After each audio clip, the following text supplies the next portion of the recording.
Mirë se keni ardhur të gjithë në këtë konferencë që organizohet në kuadër të Green and Digital Week në bashkëpunim me Odën Ekonomike Kosovare-Gjermane edhe në bashkëpunim me AFC, zyren në Prishtinë edhe zyren regionale, cila e ka mundësu që ne së bashku sot të bëjmë një prezantim për një aspekt të veçantë të asaj që para po quhet si ESG ose Environmental Social Governance apo Qeverisja Sociale dhe ambientit, një term ose koncept për ne i ri, duhemi me pranu, por në realitetin edhe të sektorit financiar dhe të sektorit privat, biznesor, në bashkohor, në Evropë dhe në botë, një koncept që veç është i pranum edhe po bëhet një prej standardeve të zakonshme të afarizmit.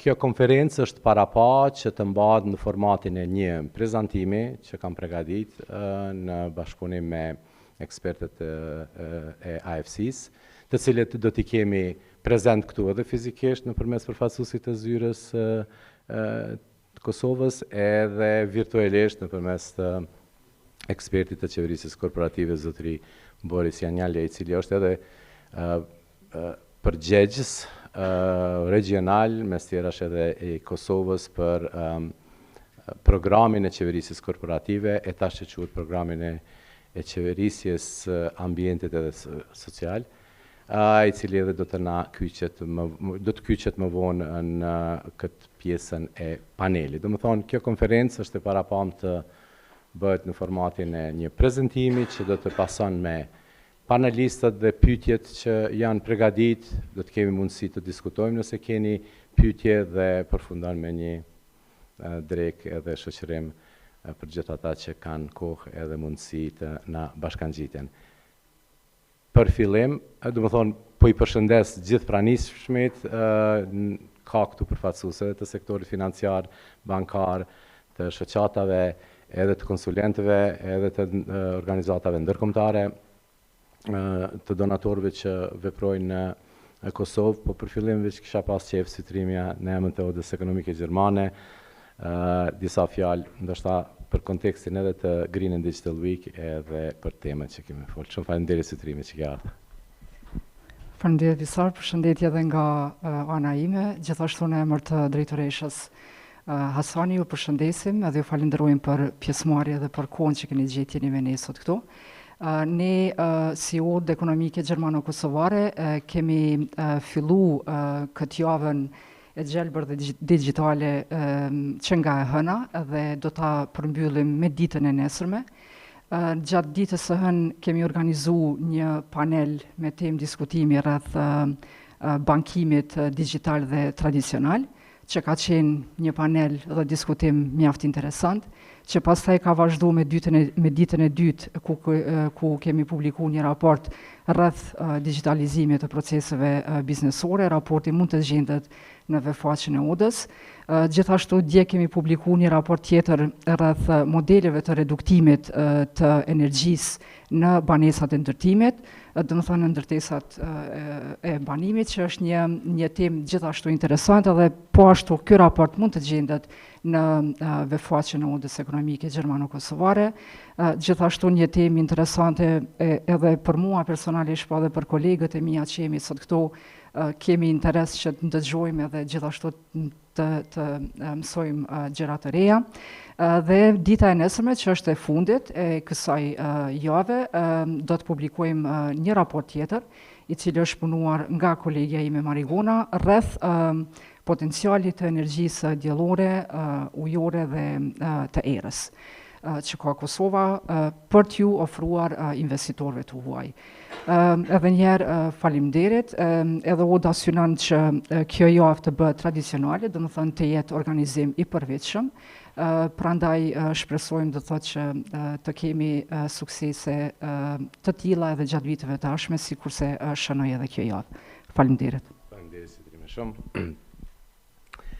Atëherë, pa ju humbur më shumë kohë, unë kisha fillu me prezantimin, nëse bën që e çashta. Prezantimi është pak I gjatë, po janë materiale të cilat unë gjithmonë I shoh të vlefshme edhe të shfletohen ose të jenë pjesë doracakëve që mundet dikujt ndoshta me I hy në punë, si material në njërën anë. Në anën tjetër, vërtet do të mundohemi që për atë kohën sa është e parapam që të përfshim krejt temat, janë diku 30 slajde. Zakonisht thojnë nuk është mirë me fillu me disclaimer në prezantim, po vërtet kjo nuk o profesionim. Kështu në kuptimin e asaj që ka të bëjë me pjesën që më shumë është nga segmenti dhe sektori I profesionistave financiar ose profesionistave të kontabilitetit e tjera, po nga aspekti asaj që kam pas rast që edhe të bashkëpunoj të marrë dije prej ekspertave të AFC-së dhe gjatë punës edhe bashkëpunimit me AFC që kemi pas, prezantimi bazohet mbi materialet edhe standardet të cilat kam pas qasje, janë shpërnda dhe I kam përdor edhe në një trajnim TOT që në këtë njëjtën temë kam mbajt për konsulenta tjerë të AFC-së, edhe prapë thëmë me një auditorium të tillë të respektuar me panelistat. Besoj që do t'i shpalosim ato sendet që janë interesant edhe për ata që na përcjellin nëse na përcjell dikush live, edhe për ju të gjithë që jeni këtu, po prapë thëmë edhe për ju konsulentë të tjerë që po I shoh që jeni prezente, që mundet ju hyjë në punën e më të tjeshme, si prapë thëmë një doracak, një material për përdorim ose për hyrje në këto aspekte edhe koncepte. Pre anglishtës, disclosure, unë mësë afërti kam pa të arsyeshme me u përdor fjala shpalosje, ka zbulim mos zbulim që po përdoret, po si dhe qoftë fjala është për atë aspektin që prapë dhe bankjerët mësë shumë të e kuptojnë edhe kërkojnë ose sektori financave, po në anën tjetër edhe biznesi prej I aspektit të pajtueshmërisë ligjore gjithnjë më shumë po duhet me e trajtu këtë konceptin e asaj se çka është biznesi I detyruar që të shpalos, por këtu do të përmendin edhe aspektet jo veç detyrimore, po edhe benefitet që mund të ketë një biznes në trajtimin e shpalosjes edhe transparencës informatave. Unë jam Visar Dobroshi, partner menaxhues në Rekura, konsulent mes tjerash edhe I aspekteve të qeverisjes korporative si rezultati një bashkëpunimi të gjatë që kemi me AFC-n që nga viti 2013, ku kam pas rast edhe të trajnohem, po edhe në bashkëpunim me ekspertët e AFC-s të praktikoj punën e konsulentit, duke mbajt trajnime vëdësuese, po edhe intervenime të kompanit e interesume që të kalojnë në përmes të procesit të rishikimit ose vlerësimit të praktikave dhe standardeve të qeverisjes korporative, ku transparenca dhe shpalosja gjithmonë është një prej kapitëve shumë të rëndësishëm tek rekomandimet, por çka është me rëndësi, prapë thëmë të tema sotit është që ai konteksti I qeverisjes korporative tash ka avansu. Tash nuk thuhet vetëm qeverisje korporative, po kemi të bëjmë me ESG, me aspektin e ambientit sociales, do të thonë qeverisjes së ambientit edhe social. Këtu nuk është e përkthyme në gjatë gjithë materialet, kemi përdor ESG, sepse po më duket që edhe në materiale edhe në publikime është një term koncept që veç e din njerëzit kur përmendet. Më thonë objektivat edhe qëllimi faktikisht ose përmbajtja është paka shumë që me trajtu pse është e rëndësishme aspekti transparencës te kjo pjesa qeverisjes së ambientit edhe qeverisjes sociale dhe të ambientit, nëse kisha mujt pak ma letë me përkthy në shqip ose ESG-s, kur në fakt gjithë janë më shumë fokusuar që ndryshmërinë financiare, pak për transparencë, praktikat e transparencës, shpalosjes informacionit, do t'i prekim njëra aspektin e institucioneve financiare, që edhe ashtu janë një farë forefronti, një farë, me thonë, balt frontit të shtyrjes dhe të implementimit këtyre praktikave, tek kompanit private, duke u mundu në njërën anë edhe t'i detyroj, obligoj për në anë tjetër dhe t'ju tregoj benefitet gjithnjë në trajtim të riskut edhe aspekteve të tjera. Si dhe të marrë parasysh që nuk muj me pretendu që ka një ligj që specifikisht e trajton ESG-n në aspektin e transparencës në legjislacionin e Kosovës, paku ta prekim prej atij aspektit të legjislacionit vetëm pjesën e transparencës dhe shpalosjes të kompanive të vogla dhe të mesme, që është shumica e kompanive në Kosovë.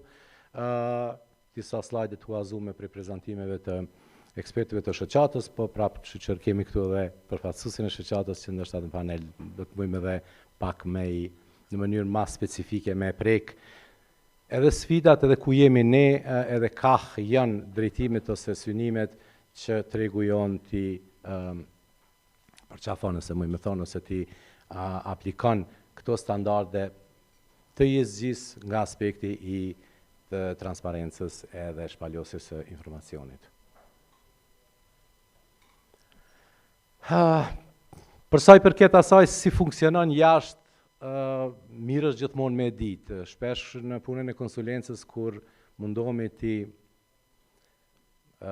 bëjmë benchmark ose ti vendosim krahasimet kompanive tona se si funksionon jashtë, hasim në dy lloje të përgjegjeve. Një që po tena kjo, nuk pinuj s'ke llogari ta bësh ose është humbje kohe ose financash. Gjithnjë më shumë kompani të cilët posaçërisht ato që synojnë eksportin dhe veç kanë filluar të bëjnë bashkëpunime jashtë, kanë filluar të vëdësohen edhe të kërkojnë parimet e standardet se si punohet jashtë. Sepse thjesht po ballafaqohen në hapat e parë me këto kërkesa, qoftë pra po them me partneritete, qoftë me synime të prezencave në tregjet e jashtme. Prandaj është mirë që të ketë raste ose edhe të ketë mundësi që kompanitë vendore, qoftë nëpërmes ngjarjeve, qoftë nëpërmes konsulencës edhe konsulentëve, edhe definitivisht se konsulenta i trajtoj edhe kontabilistat për shembull, po konsulenta janë edhe bankat në një rast caktuar kur e orientojnë klientin se si duhet jetë i përgatitur për ato projektet investive ose financiare që i kërkon. Prandaj, duhet të jemi të vetëdijshëm që kompanitë në Evropë janë detyruara të kenë nivele të larta transparencë dhe shpalosjes. Shpalosja e transparencës mundson palëve të interesuara që të fitojnë një pamje të informuar dhe të saktë. Kur flasim për transparencë shpalosje, jemi të folë për gjitha ato pasqyrat financiare të cilat duhet t'i publikojnë edhe në web. Shumë troq, edhe është një prej po them debateve që bëhen edhe në atë pjesët kur gjatë konsulencës ne edhe rishikimit të praktikave të kompanive, po flas për praktika të qeverisjes korporative, e rekomandojmë atë pjesë që është një farë traume e vogël për kompanitë private, po folet, vogla dhe të mesme. Bankat e kanë rregulluar me ligj edhe me kërkesa, por edhe aty mendoj që gjithmonë ka hapësira ose ma mirë me thonë, ka dallime mes asaj cila bankë se çka si prezentohet edhe çka shpalos edhe si shpalos ato raportet e veta. Edhe këtu prapë jemi duke bisedu për një stad ose standard tjetër, jo vetëm ajo çka është në pajtueshmëri ligjore, po jemi të folë për një standard lartë. Prapë këtu ka banka të cilat funksionojnë me standardin e kompanisë AM, do më thonë standarde ndërkombëtare, dhe unë spaku s'dia vetëm përshtypja ime, po bankat në shumë raste shkojnë beyond, do më thonë përtej asaj çka kërkon legjislacioni këtuhit, për arsye se duhet të përshtaten standardit të kompanisë Prandaj, do më thonë janë qelën ose kompanisë AM. Bazuar parimet për atë qeverisjes mirë, kompanitë duhet sigurojnë që shpalosja në kohë dhe saktë bëhet për gjitha qasjet materiale, përfshi situatën financiare, performancën, pronësinë, qeverisjen. Kjo është minimumi. Por shpalosja duhet përfshi edhe jo të kufizohet, edhe domethënë këto janë informacionet materiale, si shpjegim, rezultate financiare, objektiva, normale aksionarët, edhe trajtimi i aksionarëve të mëdhej, politikat e shpërblimit, domethënë shumicën e këtyre gjërave ju një numër i madh i jush veç i dini ose keni kaluar nëpër to ose jeni pjesë e përpilimit të këtyre raporteve, edhe e dini rëndësinë e saj. Pra po them për ata që qoftë nëse ka përfaqësues të kompanive private që janë prezent ose na shikojnë ose do ta shikojnë këtë prezantim ose do ta kenë rastit ta kenë këtë prezantim, jemi të folur për praktika dhe standarde, domethënë të cilat vlejnë edhe implementohen edhe për kompanitë korporata kryesisht, edhe ato rregullohen me ligj, po edhe kompanitë e mesme të cilat synojnë të bëhen kompani të mëdha, posaçërisht ato që janë ortakri ose kapital të përzier, duhet t'i kenë parasysh. Në punën e konsulencës shpesh, domethënë, kur fillohet vrojtimi ose trajtimi një kompanie, ndërpyetjet e para është vizioni dhe strategjia, që i bën që nëse kompania është e hapur për të del jashtë, ose nëse kompania është e hapur për investitor të jashtëm, domethënë për hisetar të jashtëm, ose ka domethënë ambicie, domethënë që e tejkalojnë gjendjen momentale që e kanë, edhe nëse janë kompani e vogël, atëherë vlen gjithmonë që të insistohet që parimet e qeverisjes korporative ose në këtë rast të ESG-s edhe të aspektit të transparencës së shpalosjes të jenë të përmendura dhe të jenë pjesë e rekomandimeve.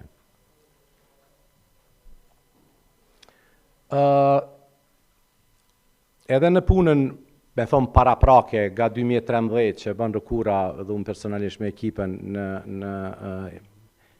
edhe në promovimin, po edhe implementimin e standardeve të qeverisjes korporative, metodologjia AFC-s na ka ndihmuar shumë dhe jo vetëm pse ne e dimë edhe përqafojmë edhe e kemi bë pjesë të punës tonë, po është metodologji gjithë pranueshme botnore, bile edhe zyrtarisht e pranuar në shumicën e institucioneve financiare, edhe është një farë pararoje ose një aktivitet paraprak i AFC-s në tregjet në zhvillim, në emerging markets, për me hy me financime. Domethënë, për atë arsye insistojnë edhe në shumë të rëndësishme këto standarde, promovimi këtyre standardeve në mënyrë që tregjet ku AFC-ja është prezent ose synon të jetë prezent, të jenë të përgatitura dhe të gatshme edhe për pjesën e financimit.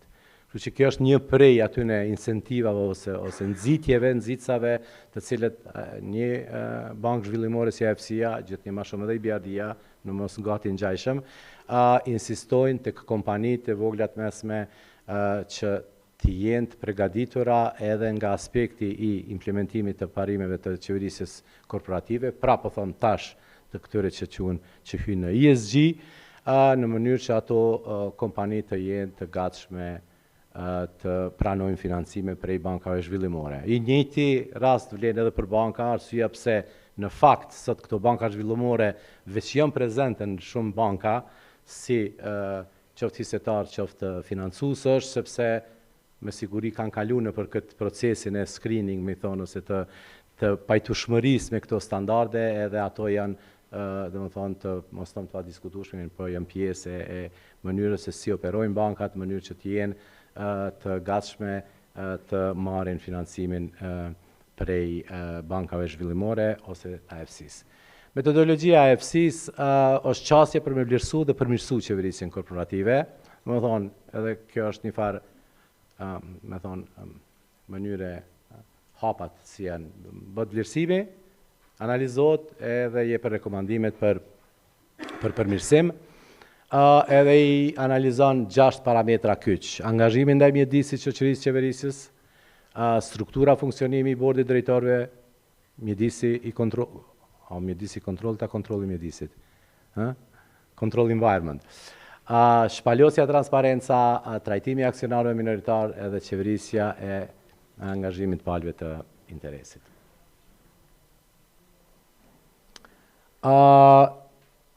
Nga aspekti, kjo pjesa e transparencës, shpalosjes edhe trajtimi kundrejt shpalosjes së integruar ESG, domethënë, transparenca shpalosja është një term veç i njoftun, edhe te pjesa e legjislacionit ekzistues, edhe te ato parimet e standardet që kanë qenë vetëm në kuadër të CG-s ose të qeverisjes korporative. Në ESG, domethënë, avansohen edhe nga aspekti social edhe nga aspekti i trajtimit të ambientit. Janë të listuar disa përfitime edhe zakonisht qasja e duhun edhe tek kompanit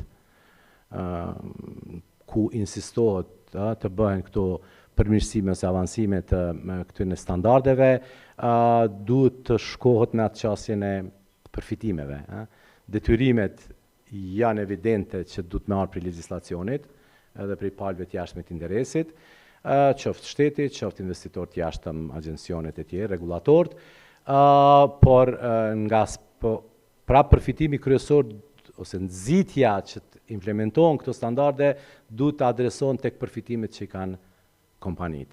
Edhe fatmirësisht prap prej përvojave personale të këtyne, me thonë, sa i bjen, 8-9 vjet të implementimit tyre parimeve, ka rezultate të prekshme që kompanit që i kanë trajtu, kompanit e vogla të mesme në Kosovë, që i trajtojnë këto parime, qoftë në fazat hershme, qoftë në fazat kur synojnë dalje tregjet jashtme ose synojnë partneritete me kompanit jashtme, këto, me thonë, përfitime i kanë pa prek eksperiencu edhe është kriju tash një numër i konsiderueshëm i kompanive që i trajtojnë me më seriozitet në kuptimin edhe të që thonë me investu kohë, njerëz, resurse që këto procese të mbrendshme me i trajtu edhe me i avansu, pra po them qoftë nëpërmes avancimit të resurseve të mbrendshme ose marrjes së konsulencës prej jashtë.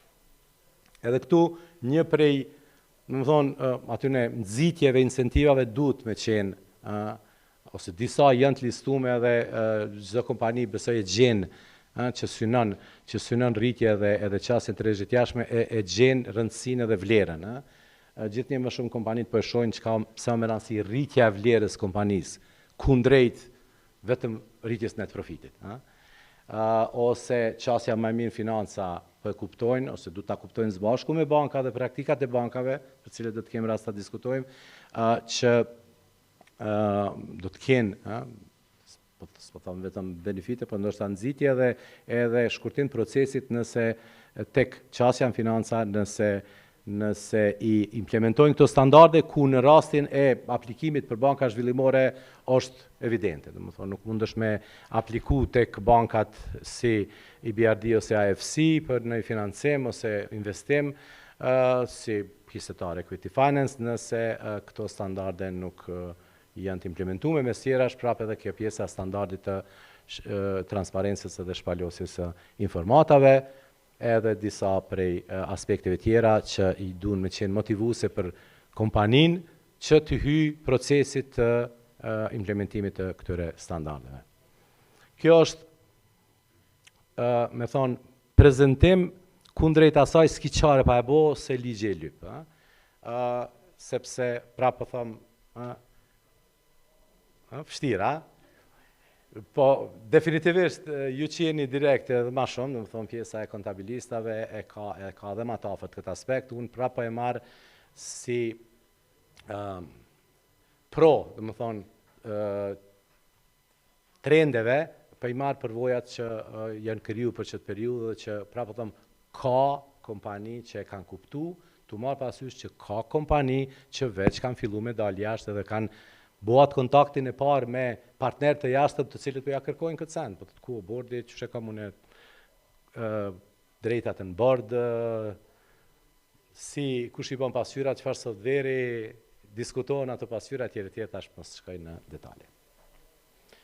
Këto pjesë tjera, ajo kontributi në shoqëri, se edhe këtu ESG-ja versus CSR shumë shpesh diskutohet, po definitivisht edhe në aspektin e ESG-s, trajtimi i kontributit në shoqëri, të asaj se çka japim na shoqërisë ose komunitetit është i trajtuar edhe është me rëndësi edhe është pjesë e raportimit.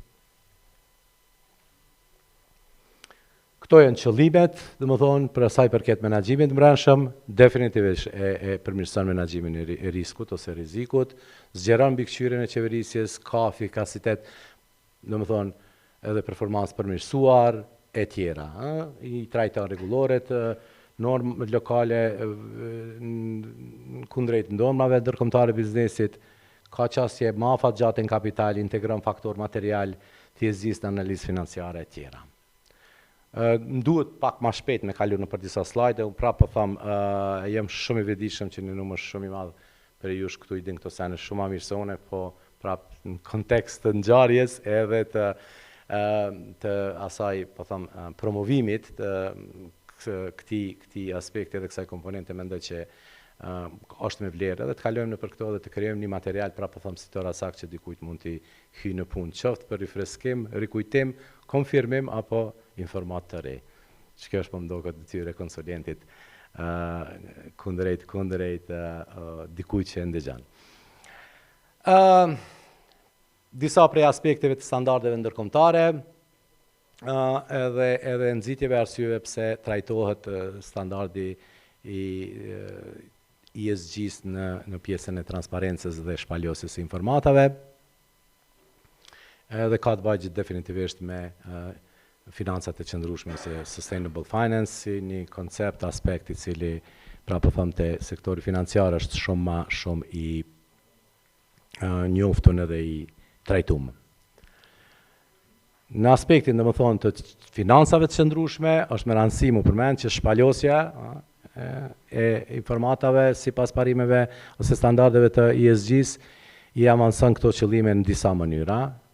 Shpalosja përmirësuar zvoglon rrezikun aktual ose të perceptuar të investimit, matja dhe shpalosja e ndikimit lidhur me green infrastructure use of process bonds, objektivat dhe treguesit kryesor performancës si bazë për financimin e qëndrueshëm me qëllim përgjithshëm të lidhur me performancën.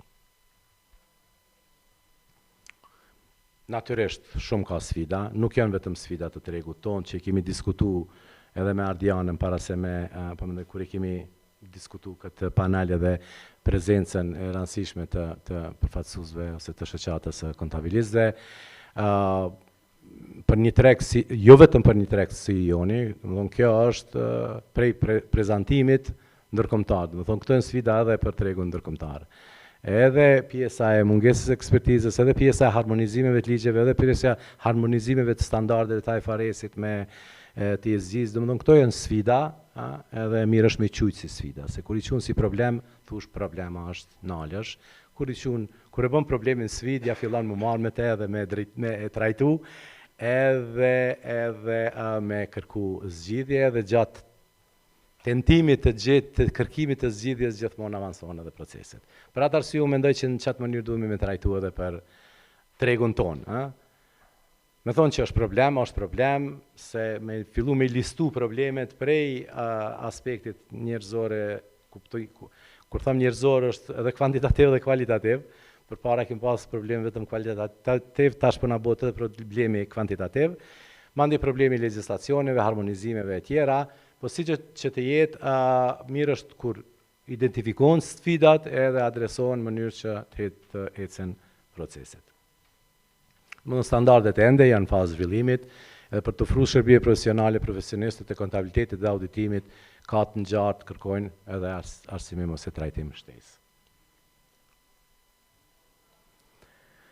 Ka kosto është me ndru softverin, kosto është me ndru teknologji, mu digitalizu komplet, se nuk ka veç një software, digitalizimi o proces shumë ma kompleks, e nështë është një prej drejtimeve të duhura, po përderisa digitalizimi po merr hove edhe për shkak të arsyeve tjera në kuadër të çati digitalizimi ndihmohet edhe kjo pjesë edhe mendoj që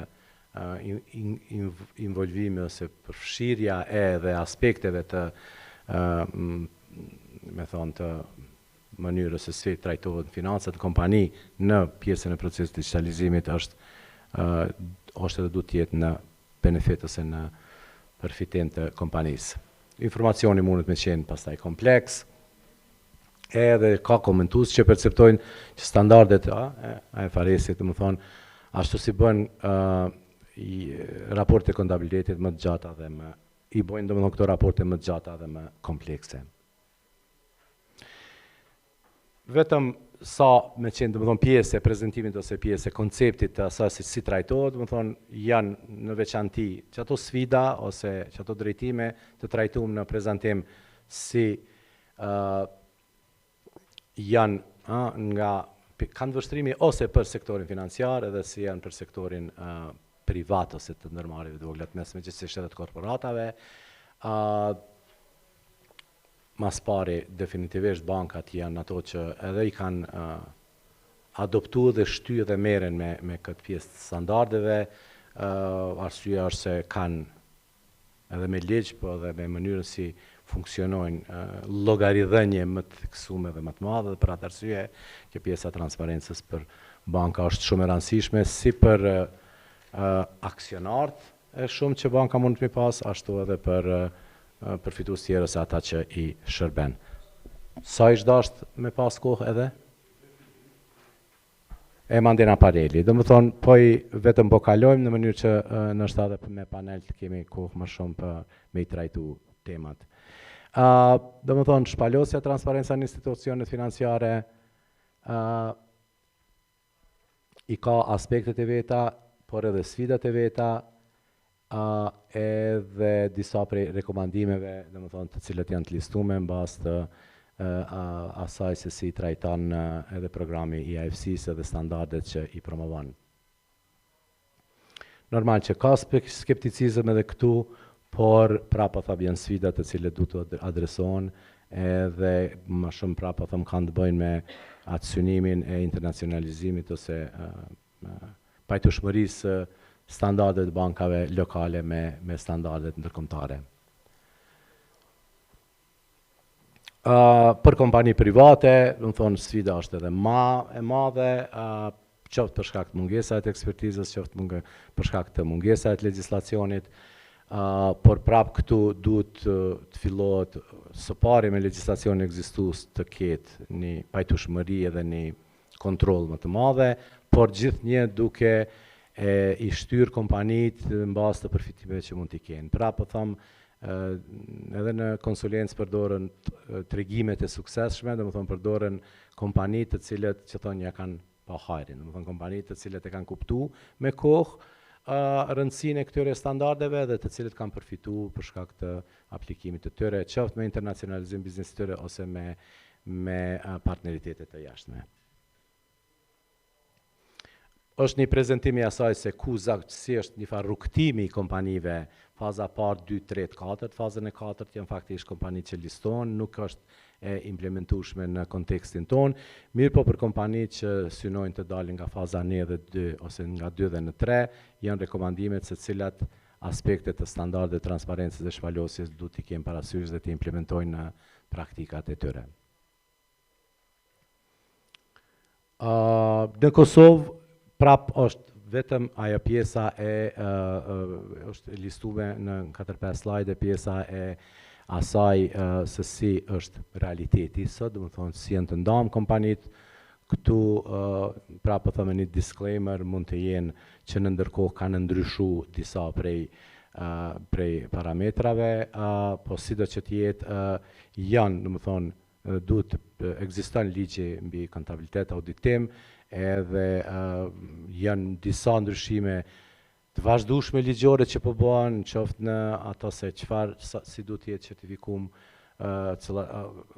kontabilisti ose cilat kompani me çfarë kritere vlerësohen në mënyrë që kontabilisti kenë kontabilistët të certifikum, por edhe si duhet të jenë të auditume dhe prej çfarë auditorëve të jenë të auditume pasqyrat financiare dhe si duken ato raporte. Aty me siguri ka diskrepanca, po them, realitetit me ligjin, por pra po them është detyrë ndoshta e secilit përfshi prej konsulentëve, por deri edhe te bankat nëse ballafaqohen me këto raporte që të ndikojnë në njërin anë me incentiva, por në anën tjetër edhe me detyrime që kompanitë të jenë në pajtueshmëri me ligjin, pra po them për benefit të tyre, që të jenë sa më në nivel të standardeve ndërkombëtare dhe të kenë prej asaj përfitime. Së pari në menaxhimin e riskut të mbrëmshëm, e pastaj edhe në zhvillimin edhe rritjen e qëndrueshme, e pastaj edhe në qasjen në tregje dhe në partneritete ndërkombëtare, të cilat prapë ripërsëris këto standarde, këto aspekte i trajtojnë shumë dhe i kërkojnë shumë. Pra po them nuk kisha ndalë në këto pjesën e shpalosjes edhe trajtimit të legjislacionit të Kosovës, është pjesë domethënë material të dhe është diçka që me siguri mund të plotësohet ose të përmirësohet për sa i përket realitetit tonë edhe asaj se si e përcakton ligjet tona ose rregulloret në fuqi. Por është me rëndësi prapë them që kompanitë të cilët i plotësojnë këto kritere ti trajtojnë këto aspektet edhe kërkesat ligjore të transparencës edhe të shpalosjes së informacionit. Njësoj, do më thonë, i bjen edhe një përgjithësi e madhe dhe auditorëve, posaçërisht në aspektin, në ato faza dhe nivelet e kompanive ku auditimi i pasqyrat financiare është i detyrueshëm. Një përmbledhje asaj se çka duhet të përmbledh një raportim nga firmat e auditimit. Pra po them kjo është prej legjislacionit ton, edhe kjo mund të merret edhe si krahasim ndoshta në fazat e matutjeshme të asaj se çka kërkohet me standardet jashtme ose me praktikat e ESG-s në mënyrë që edhe këto rregullore të avansohen dhe përditësohen.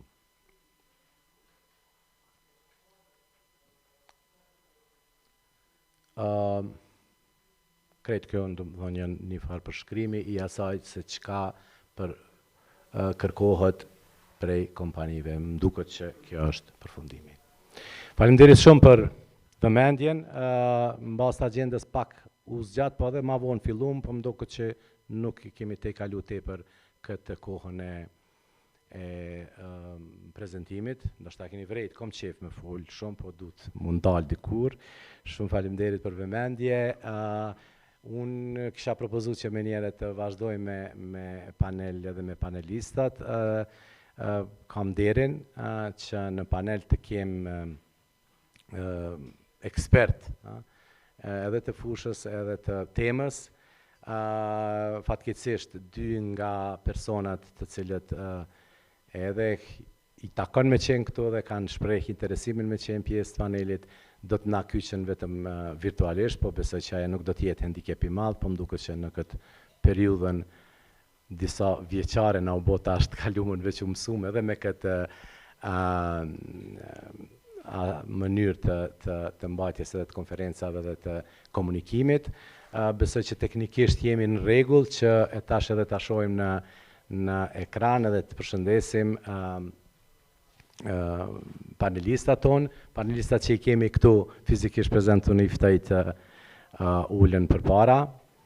Edhe tash kaloj i prezentoj secilin individualisht.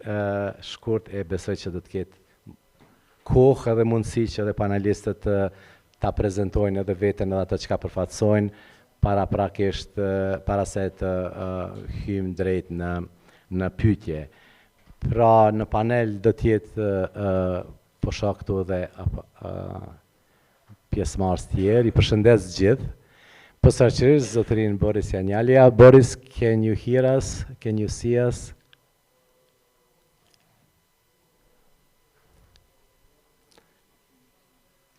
Hello, Boris. Hi, Sar. Hi, yes, Boris. I can hear you And well. Hope you can hear me as well. Great, and we can hear you and we can see you. Thank you again for your time. Thank you very much for all your support, not just for us and for me, but for this market, this country. I know you've been around for several years as promoter, not just a consultant, but promoter of CG standards and now ESG. I'm very happy to have you here. It will be short, but for us and for me very important. We have also Mr. Emanuel Zinsu from HPC AG. Can you see us? Do we have Mr. Zinsu present? Just for the moment to hear and to see them. Yeah, hello. Great. Good morning. I can hear you. Good to see you, Thanks Mr. for the Emanuel. invite. Yes, thank you very much for accepting the invitation. I think that originally it was meant to be here, or at least I expected, but nevertheless, I'm very happy to have you virtually, and I think we can have at least a bit time to get to know each other and to go through an important aspect, how a private company sees ESG in their own practices and standards. Këtu kam edhe zojen Adriana Bunjako, drejtoreshën e SKAK ose shoqatës kontabiliste auditorëve certifikuar të Kosovës. Edhe zotëri Visar Paçaradën, antar në bordit menaxhues të Procredit, po jo vetëm si antar bordi menaxhues, po më duket personi i cili këtë temë ka në përgjithësi, në kuadër të sa herë që kjo temë është e di që prokrediti po. Faleminderit shumë. Pa humbur kohë atëre, unë tash do të ulem këtu, do ta kyçi. A i bjen që jam apet online? Okay, good. Okay, so we'll start with Boris. Sorry, I have to call you Boris, not Mr. Yanyalia, as I somehow feel more friendly with you. Don't apologize. You have definitely experience in promoting and consulting for ESG, working with IFC, especially in emerging markets. This is how also I've known you for years. So please, can you tell us how important or feasible can be introduction and implementation of ESG disclosure and transparency standard in those markets, in emerging markets? First of all, many thanks for this kind introduction. Fellow panelists, ladies and gentlemen, greetings from Tbilisi, Georgia. Unfortunately, I could not join you in Kosovo in person this time, but I very much love your country, and I can see the progress which you've been making for the last few years, and it's really remarkable. Let me briefly introduce myself. As Visar mentioned, I'm Boris Dixhitale. I'm Corporate Governance Officer, and I'm a part of the IFC ECA ESG Advisory Program that's implemented with general support of the Swiss State Secretariat for Economic Affairs, SECO, and I'm responsible for the activities of our program in Kosovo and the South Caucasus. So it's a great pleasure to be here with you today to virtually contribute to this event and speak about such important topic as ESG and ESG disclosure. Dear colleagues, of course, beyond doubt, the demand for transparency on ESG practices is on the rise. It's obvious. Companies and financial institutions are accountable to the various groups of stakeholders they work, right? These are investors, employees, non-governmental organizations, regulators. They often evaluate and watch companies' impact on the world. And ESG analysis and reporting can provide valuable insights and help these stakeholders better understand company and also create long-term value for not only company, but all stakeholders as well. So it can also significantly definitely impact the financial metrics of the company and better inform decisions of potential investors. This is also very important. And I think, hope at least you would agree with me that this is a trend only in developed markets, but in emerging markets as well. Because, these two groups of markets definitely are not isolated, right? There's a strong interconnection and links between these two categories of markets, such as multinational corporations operating in different regions, right? Regional or even global supply chains and financing channels. All this increased demand in sound ESG practices and ESG disclosure, not only developed market, but also in emerging markets as well. Of course, there are many challenges in emerging developing markets. First of all, unfortunately, there's still low understanding of the importance of the matter. Often insufficient and limited resources, non-existent regulations, asymmetry of information, corruption, unequal business environment that very often make ESG disclosure, a challenging exercise. Nonetheless, this process has already started, and we can see more and more emerging markets and individual businesses, especially in those markets where there's no ESG regulation in place, that are making progress towards better ESG disclosure information and disclosing, in a much better way year by year. Of course, this world has changed, it's been changing, and I think we all agree that it's never going to be again, right? It was a few years ago, especially after this pandemic and the increasing importance of the climate agenda and all the things that happen around us. Just to give you a couple of examples, right? If you look at big development of financial institutions, all of them have, made statements about the intentions to be complied with the Paris Climate Agreement by 2025. This means that they are going to be, compliant with the requirements of this international instrument. Also, if you remember, last November at the COP26 in Glasgow, by the way, the next COP27 is going to be in Cairo in the week of November 6th. So last year there was made lots of pledges, and one of them was the Glasgow Financial Alliance for Net Zero. So what does it mean? Actually, it's a group of investors that includes all major financial institutions, Western banks, insurers, asset managers. And this announced that, and definitely they manage quite significant portfolio, right? It's around, if I'm not mistaken, around 130 trillion in capital. So it's quite significant amounts.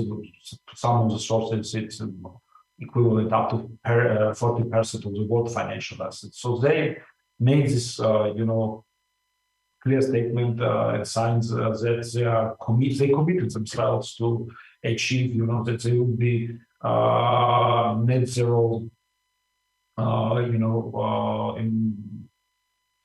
in their operation by 2050. So what does this mean, right? It's quite a big statement, and we can all imagine, the effects it might have. So it means that giant global finance, right, will be fired towards industries that are, environmentally and socially friendly, and not only developed markets, of course, in emerging markets as well, because there's much more potential.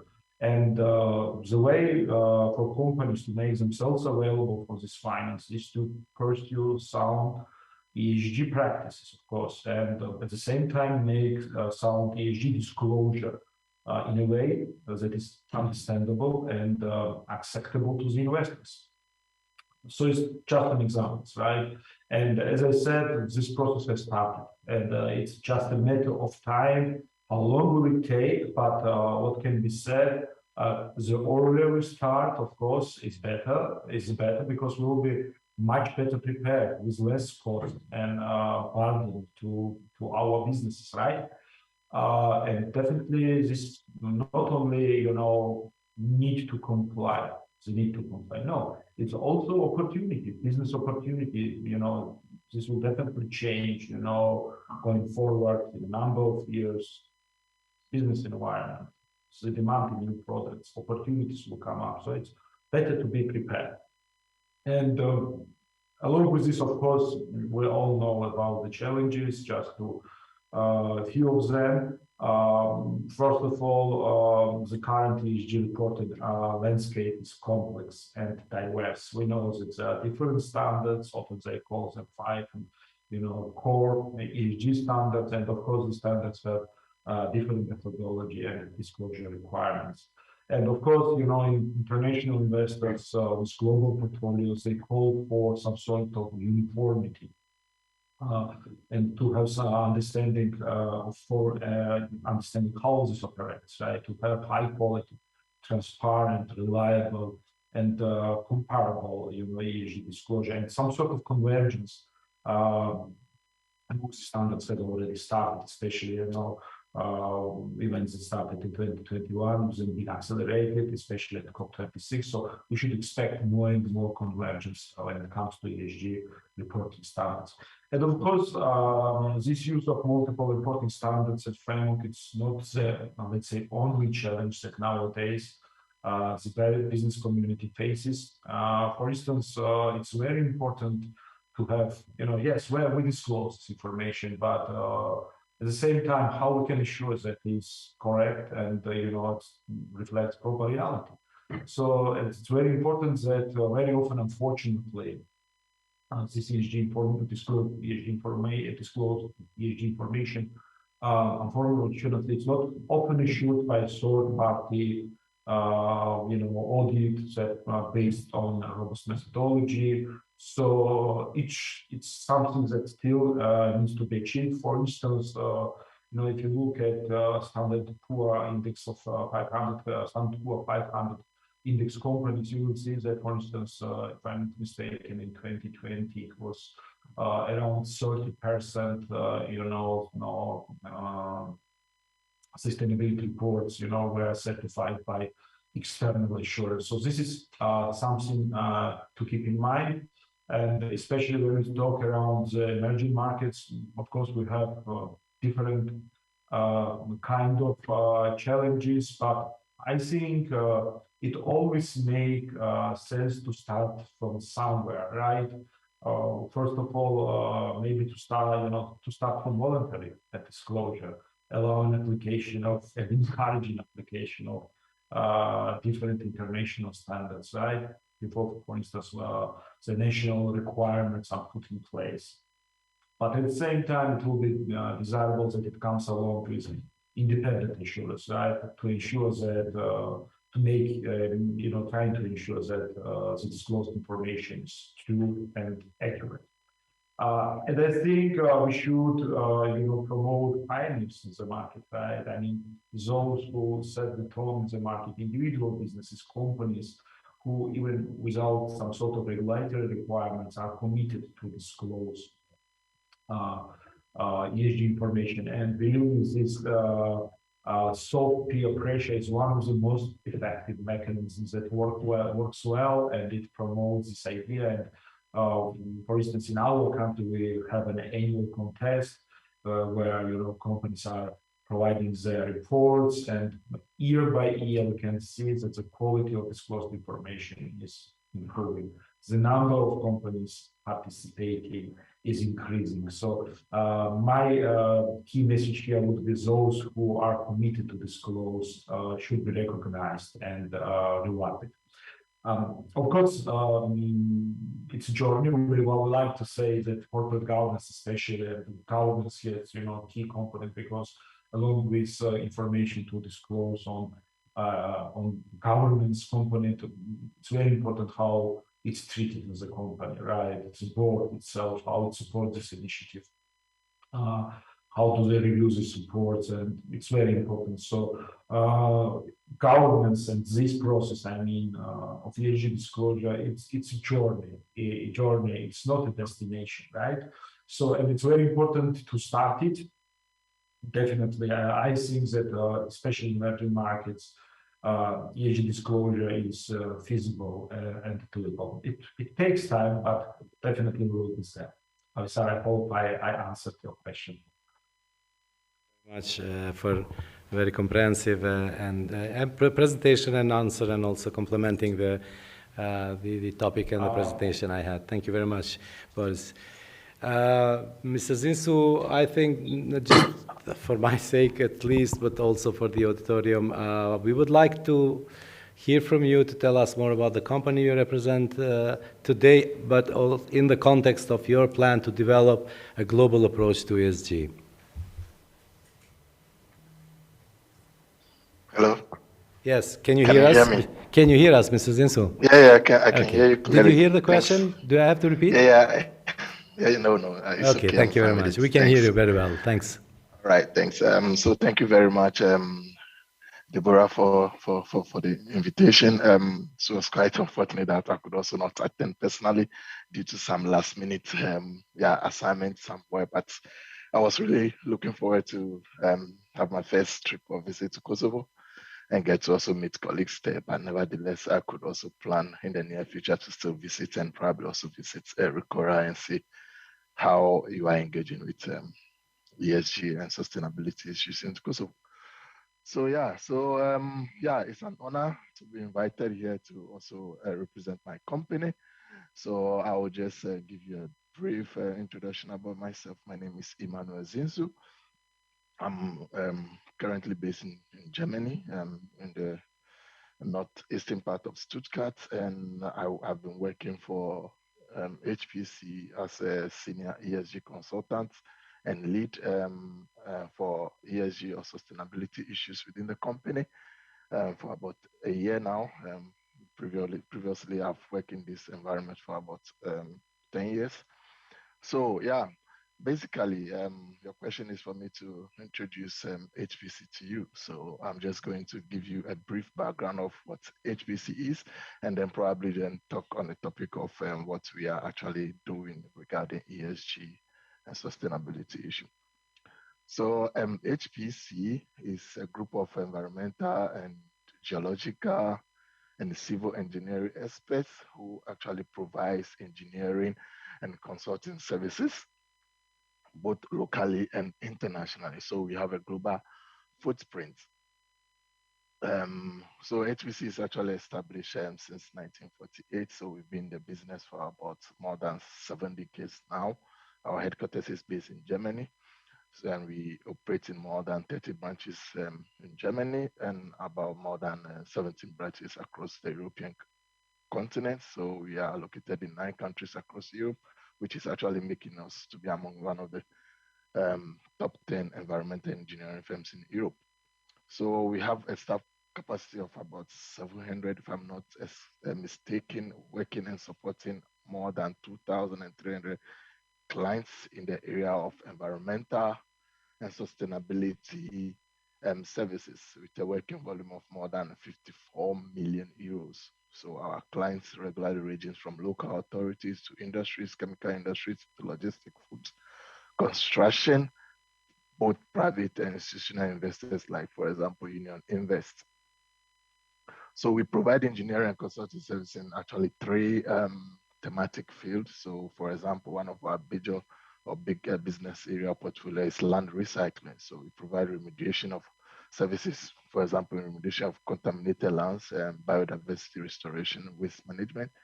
Our second biggest business portfolio, of course, is environmental and sustainability consulting, where we actually help in EHS auditing or due diligence. We also provide programs for EHS services.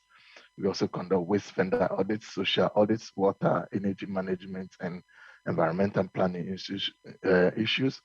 So our third business portfolio of it is infrastructure planning, right, where we are also involved in building, that is planning, development, of course, post-planning or that post-development, that is management of buildings. We are also involved in planning for demolition. So we also take care when it comes to infrastructure. We're talking about groundwater remediation or management. We also integrate flash rain risk assessment, geotechnical services, etc. So those are our core business area, what we do, what we provide.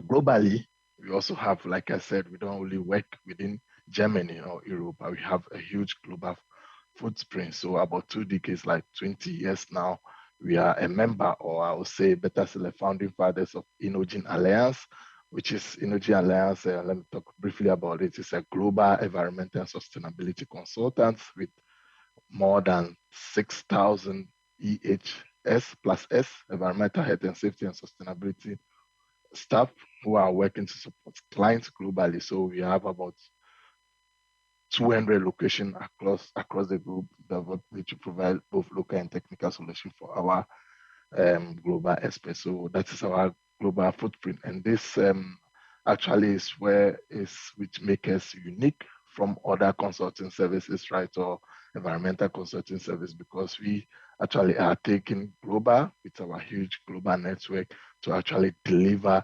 customized and technical solutions with our local experts in the local context where they find themselves. So we are able to react swiftly to meet customers' demand by actually assembling a global team that could lead and provide a technical and targeted solution for our clients wherever they are located across the globe.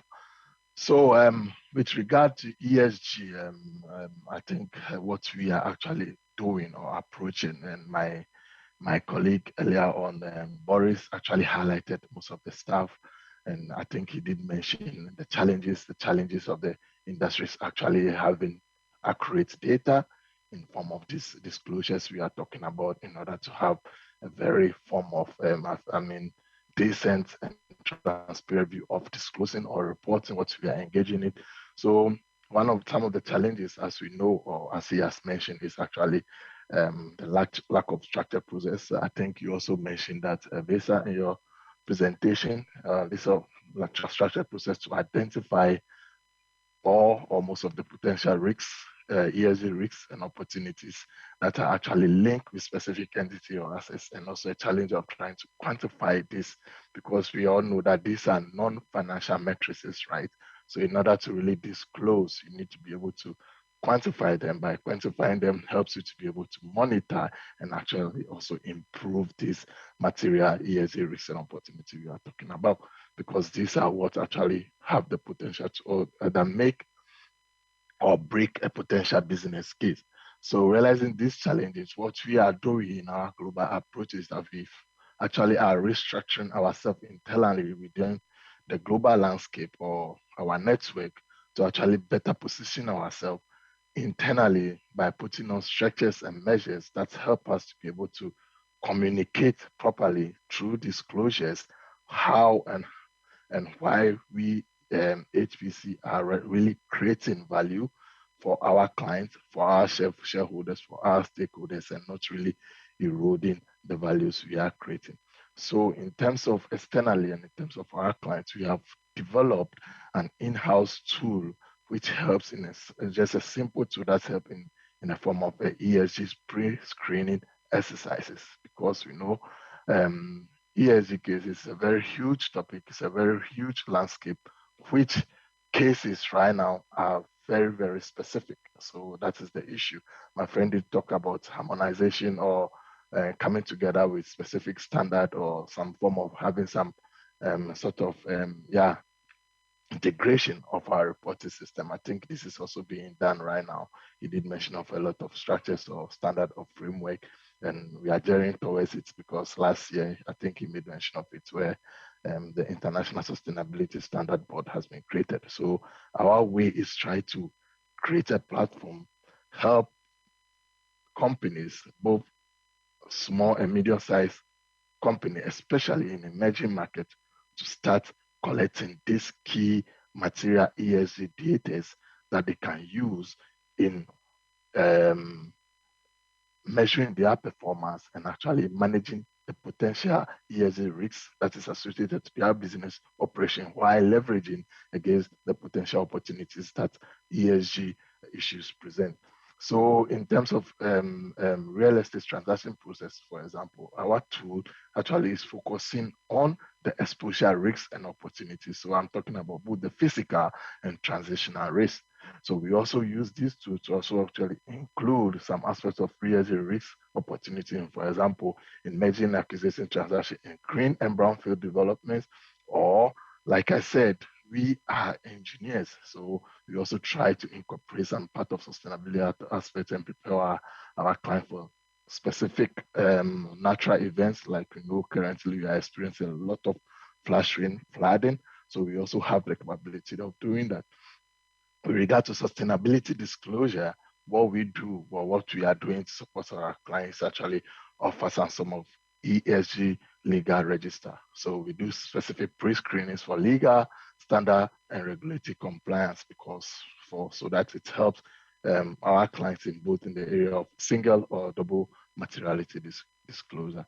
And I cannot talk about all this without talking about CO2 neutral or carbon, right? Because you all know that carbon emission is actually at the heart of climate change. And I'm glad that Boris also did mention of the COP26 last year in Glasgow, and that is going to happen this year again, I think, or next year in Cairo.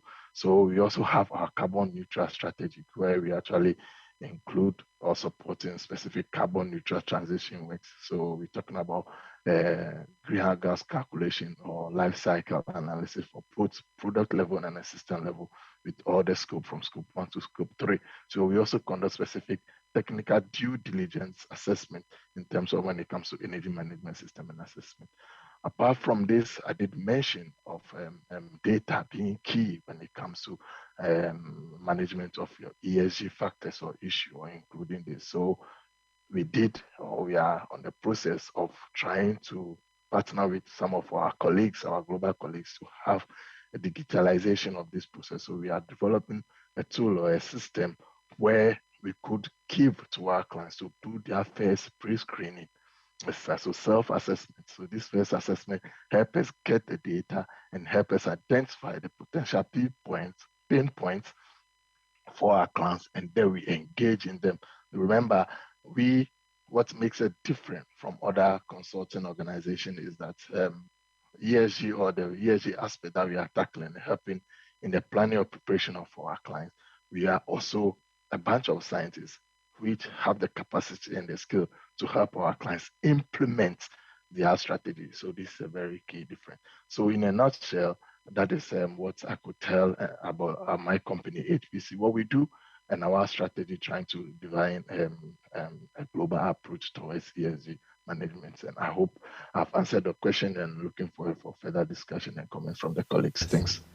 Thank you very much for the presentation. It was quite interesting, and especially for me. I know that you now, as a company, a new member of the German Kosovo Chamber, and also I think you will, there will be another occasion and other occasions to see and interact also with other members of the chamber who might be interested in your services. I believe that it goes also for Boris. We will have time for a second round of short questions after we have also presentations and first questions for two other panelists. Ardiana, mirëserdhje dhe një herë. Faleminderit shumë për prezencën. Mendoj që kjo tema është shumë edhe bazë bisedës që kena pas paraprakisht para këtij takime dhe kur I ke pranu pjesëmarrjen, është një temë që më prek ndoshta për sa I përket shoqatave ose komuniteteve ose sektorëve më shumë të ato që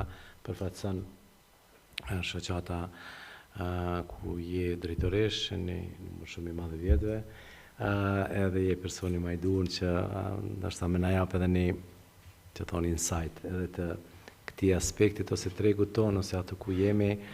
Për sa I përket kësaj teme, më thonë, unë e kom nxjerr këtu të pyetja prej veçantes misionit, dhe më thonë, misioni I shoqatës është me zhvillu me avansu organizatë profesionale, konkurruese në tregu ndërkombëtar, e cila plotson standardet më të larta profesionale edhe etike, edhe ti promovoj ato standardet ndërkombëtare te kompanitë në Kosovë. Më duket disa herë edhe në prezantim u reflektu rëndësia pse mendoj që për këtë tregun tonë është me rëndësi me I prezantu këto standarde. Por gjithashtu shoqata është shumë aktive në gjitha zhvillimet ndërkombëtare në lidhje me standardet e auditimit, kontabilitetit, edhe aktive në ndikim të zbatimit të kryestandardeve në legjislacionin tonë, që unë mendoj që është një rëndësi tjetër e veçantë. Sipas jush, sipas përvojave, sipas këtij aktiviteteve që I keni antarësisë, ku jemi, ku po shkojmë lidhje me standardin global të raportimit, ndoshta edhe këtë drejtim të ESG-s. Faleminderit Visar, mas pari për ftesën. Mu më ka orë shumë interesant ftesa, për arsye se në Kosovë është hera e parë në këtë debat që kemi edhe jemi të folë për ESG-s. Do të thotë zakonisht deri tash vonë që 2 dekada jemi të mundu me I qitë në vija IFRS-t apo raportimin financiar, edhe tash bota po folë për ESG, kur na do të thotë kemi një kërkesë ligjore nga 2019 përmes ligjet për raportim financiar, që kërkohet raporti menaxhmentit, por nuk ka ndonjë specifikacion se çka të raportohet për aspektin e ESG-s, se cila kompani raporton ato çka bën për me ndihmu, domethënë social edhe environmental aktivitetet të cilat I kanë bërë gjatë vitit. Qysh edhe përmendëm prezantimin tonë edhe për diskutimeve të 2 panelistave më herët, ESG është një temë shumë aktuale, sidomos në 2 vitet e fundit, edhe pse shumë më herët ka filluar të diskutohet prej që kanë filluar diskutimet e global warming edhe këto se çka do të bëjmë, si ta mbrojmë domethënë ambientin, por në anën tjetër edhe të jetë pjesë e qeverisjes edhe raportimit të saj për një transparencë më të madhe. Ajo çka do të kisha thosht vetëm shkurtimisht ta them, që në të gjitha vendet, do thotë në Evropë edhe në ndërkombëtare nuk ka një standard, u përmend edhe prej panelistëve më herët, nuk ka një standard, po ka kornizat të ndryshme. Vendet e ndryshme I kanë nxjerrë kornizat e ndryshme dhe janë të adaptuar sipas kompanive apo bizneseve të cilët janë në ato vende. Do të thotë, secila kompani do të thotë raporton për në aspektin me çka merret ajo industri ose që e përfaqëson atë industri. Në anën tjetër mund të them se është shumë me një iniciativë shumë e mirë e cila është marrë fondacioni për Qeverisja tani më veç e ka themelu do të thotë International Sustainability Standard Board, që për neve është një hap shumë i rëndësishëm, për arsye se tash e shohim që është u punu shumë ma konkretisht në drejtim. Në shtator të këtij viti, Federata Ndërkombëtare e Kontabilistë aty ku na jemi antar, European Commission, US Exchange Commission edhe EFRAG, do të thonë e kanë filluar e mbështesin iniciativën që të nxjerret një standard në të cilin do të ketë qëllimi kryesor të ketë krahasueshmëri në mes të raporteve, të ketë një terminologji të përdoret për gjitha vende, me qenë se jemi ekonomia globale është ndodh, po gjithashtu të kemi edhe me theks, do të thotë të jetë një me theks. Kështu që jemi duke shku hapave që të kemi një standard për të gjitha vendet, nuk ka asgjë konkrete tani më. Këto përfaqësuesit e mëdhtë si EU edhe IFAC edhe janë duke bisedu intensivisht edhe me GNZ-ën edhe me të gjitha organizatat relevante për që të ecët ma tutje edhe sa ma shpejt të kemi një standard. Ajo që ka u përmend deri më tani edhe profesioni i kontabilitetit, pritet që ne si profesion i kontabilistave dhe auditorëve, do të thonë ta kryjmë këtë pjesën, të ndihmojmë, do të thonë këtë tranzicionin nga financials, të ndajmë pjesën e cila ka të bëjë me ESG, edhe nuk do të jetë një punë e lehtë për asnjë, do të thotë nuk po dua as me diskutu pjesën në Kosovë. Ne kemi pas problem, do të thonë për atë edhe përgëzova si temë, për arsye se unë e besoj që kjo iniciativë të cilën ka fillu, do të thonë të folët për ESG, duhet të folët edhe me qeverinë, edhe të fillojnë iniciativa të diskutimit se çka do të ndodhë. Ne kemi legislacione të ndryshme, mirë po edhe në prezentimin tonë kur e bone për kontrollën e cilësisë auditorëve, do të thonë ne jemi ata cilët i qesim me specifika, për shembull direktivat, direktiva e ndron emrin ose e ndron qasjen, e na tash do të me ndru këtë ligjin, e përmene ISQ-sinishin edhe dyshin, mirë po tash me 15 dhjetor ajo bjen poshtë edhe hin ISQ-CM. Do të thonë e ndron këtë emrin edhe vjen një standard tjetër. Jo, po për këtë arsye po them që pritet që profesionistët, do të thonë kontabilitetit edhe auditimit ta udhëzojnë biznesin se si të raportohet, si të bëhen këto ndamje, por gjithsesi edhe na sikur profesionist jemi hala, do të thotë duke e pa se çka po ndodh. Nuk është diçka e cila ndërkombëtarisht jam të folë, nuk jam të folë vetëm Kosovë, ndërkombëtarisht do të thonë nuk është një kornizë që kishim mujt me thonë është duhet të raportohet në këtë mënyrë ose në anën tjetër. Shpresojmë që po pritet që deri në 2024 ose 2025 të kemi një kornizë ndërkombëtare apo globale e cila është e pranueshme edhe nga EU edhe nga vendet e tjera dhe do të fillojmë do të thonë përgatitjet. Mirë po ne si profesion kemi filluar të punojmë me anëtarët tonë, të informojmë se cilat janë pjesë të kyçe të ESG-s edhe pse është e rëndësishme do të thonë të raportohet apo të jetë si pjesë e raportimeve.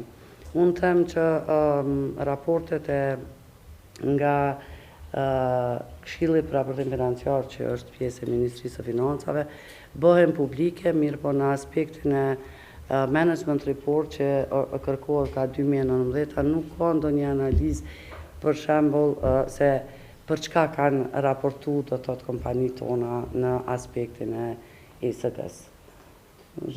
Shumë faleminderit, shumë informata s'pak për mu treja edhe premtuese, shpresdhënëse, nëse më me thonë, edhe po mendoj që edhe une spaku, ndoshta i anshëm kur them se janë të rëndësishme këto ngjarje dhe këto takime dhe këto prezentime që edhe na tjerët ti kombinojmë informatat që kemi edhe të plotësojmë njohuritë që kemi edhe të ndoshta të shfrytëzojmë për me një bashkëpunim ose një bashkërëndim në çdo tema të rëndësishme gjithnjë tu pretendu që me qenë pjesë të zhvillimeve me thonë globale ose standardeve ndërkombëtare. Visar faleminderit edhe njerë të falenderoj për prezencë dhe bankën e juaj për një angazhim të vazhdueshëm në ngjarje të tilla që po zhvillohen, po e tregon atë interesimin e bankës edhe të banka të Kosovës që me qenë pjesë proceseve, me qenë promotor edhe për krahas të proceseve të vëdësuese ose të edukuese të këtij tregut edhe gjithmonë në një nivel të lartë përfaqësohet posaçërisht, do të thonë, aspekti këndvështrimi i juaj si banka ose si përfaqësues i një sektori financiar është shumë i rëndësishëm në këtë temë gjithnjë, po e shkoqiti atë pjesën e prezantimit ku duhemi me gjetë nxitës ose motivues për sektorin privat që të jetë me thonë në pajtueshmëri me implementimin e këtyre standardeve që prapë them do të jenë përfitim të edhe në zvogëlim risku edhe në qëndrueshmëri të zhvillimit ose edhe në partneritete ndërkombëtare. Më thonë edhe për shkak legjislacionit, po edhe për shkak të asaj se si prej nga që thonë vjen banka të marrë parasysh që është pjesë e bankës një banke ndërkombëtare, po e që një numër i madh i bankave në Kosovë janë, si institucione financiare po janë në krye të prezantimit të zbatimit të standardeve të ESG-s. Edhe di që kjo temë është përmendje edhe në disa forume ku ju keni qenë prezent, se që kanë qenë më shumë nga aspekti i këndvështrimit të sektorit financiar. Sa i rëndësishëm është për Progredit Bank zbatimin i qasje të tillë edhe si ndikon kjo në menaxhimin e riskut, performancën dhe konkurrencën vetëm për aspektin e institucionit juaj, se edhe bizneset nga njëre ja bojnë edhe atë pyetje bankës ose bankave sa janë vërtet ato të qëndrueshme dhe për veti që mënyrë që ata të jenë sigurt në atë procesin e lending ose bashkëpunimit me bankë. Faleminderit. Visar, faleminderit për pyetjen, faleminderit edhe për ftesën. Është kënaqësi jam këtu. Nuk është era parë që po e diskutojmë për mua të paktën. Ti edhe kur prezantove si përgjithës për ESG. Në fakt, normalisht unë e kam përgjegjësinë për pjesën e IMS-it më shumë, po normalisht edhe pjesën e ESG-s nuk është që bie përgjegjësia vetëm të një person në bankën tonë, sepse gjithë jemi përgjegjës për ESG, pra kemi të integruar në strukturën tonë bukur thellë, në gjitha strukturat. Unë me vëmendje për cila prezentimin tënd, edhe pse kur erdhe te pjesa e sektorit financiar, shkove pak më shpejt, megjithatë syri më kapi një prej pikave aty, ku ceket që transparenca e sistemit financiar në Evropën juglindore është një ndër më të lartat. Do të thotë, ashtu e pash një ndër pikat aty. Fakt kjo për ne është edhe e pritshme. Kjo është minimumi që mund të bëjmë ne. Arsyeja është për shkak se sistemi financiar, rëndësinë që e ka në ekonominë dhe shoqërinë e vendit është jashtëzakonisht i lartë. Ato e dim gjithë. Ne jemi dëshmitar të vitit 2008, të paktën shumica prej nesh, se po i shoh disa edhe pak më të rinj, ndoshta edhe si kujtohet kriza financiare e vitit 2008, pikërisht ka ardhur një ndër faktorët ka qenë ndoshta edhe mos transparenca e mjaftueshme. Andaj për vitin 2008 deri më sot sistemi financiar ka marrë një rrugtim jashtëzakonshëm, domethënë me reformat shumë të thella. Këtu po e përfshi edhe Kosovën, do të thotë edhe regulatorin e Kosovës, i cili ka marrë rregullat dhe praktikat më të mira të nivelit global. Thjesht nuk është e rastësishme që sot sistemi bankar është një ndër sistemet më të qëndrueshme në Kosovë, po gjithsesi edhe në region. Jo rastësisht i kemi vonesat kushtimues, për të mos i kreditë këqija më të vogla në region, sepse është duhet bëni punë edhe nga regulatori është bëni punë jashtëzakonisht të madhe këtu. Megjithatë, edhe pse bankat raportojnë në baza të rregullta, Raportimi nuk është homogen, po flas për sistemin financiar në përgjithësi, jo për bankat vetëm në Kosovë. Kjo dallon për shkak disa faktorëve, një për shkak mallësisë së bankës, nëse një bankë lokale operon vetëm me një shtet, atëherë normalisht raporton sipas rregullave dhe ligjeve në fuqi. Nëse operon në më shumë, ose ki përfshirjen gjeografike më të madhe, operon më shumë shtete, atëherë normalisht që detyrohesh të raportosh në bazë rregullave lokale atje. Rastin tonë konkret, na operojnë në 13 shtete, këtu po e përfshi edhe Shteti Federal Gjermanisë. Andaj përveç regulatorit tonë këtu, ne në bazat rregullta duhet të raportojmë edhe para regulatorit gjerman, BaFin, i cili normalisht në mbikëqyrë edhe nga ana, paktën nga ana vetë tër grupin, por nuk na përjashton as ne. Faktori tjetër është edhe çfarë lloji biznesit je.